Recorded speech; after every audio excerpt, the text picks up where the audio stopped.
Iniduol ako, Father, ganahan ko magpakasal. Pero Father, wa ko'y ikagasto. Kung 5 raman katao, ang ikinahanglan sa kasal. Pare, kamong duha, ang inyong witness. Hindi 5 ra. No problema man ka nga, wa man appeal sa requirement ng handa. Tungod sa handa hangtod karon, wa pa kakahanda. Pila ray requirement? 5. Pakanon lang nimong pare.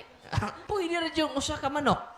Apil na requirement ng inyong Buddha. Apil na. Pwede ra jud ng inyong sinina ron. Simple na mga ingkasan. Saon man magpa-garbuso manggudta. Tinoo dili. Kanahan tagtaas kayog pasuhan. Sa Father, kinalong taas yung kong pasuhan na. Sige, magsugot sa minteryo.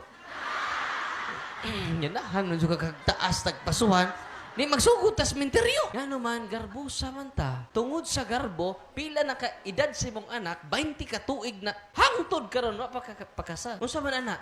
Tungod sa pag-impress sa mga tao. Tinoo dili. Tanang requirements sa simbahan, i-prepare na. Pwede ra jud mo kaslo luyo sa Kriste. Pwede ra jud ka mo simbag alas 6. Nya futuro wa mo jud koy kuan jud. Anto lang ta sa Kriste Father. Bas pwede ra jud. Oh, dawaton mo ba si kuan? Na yes I do.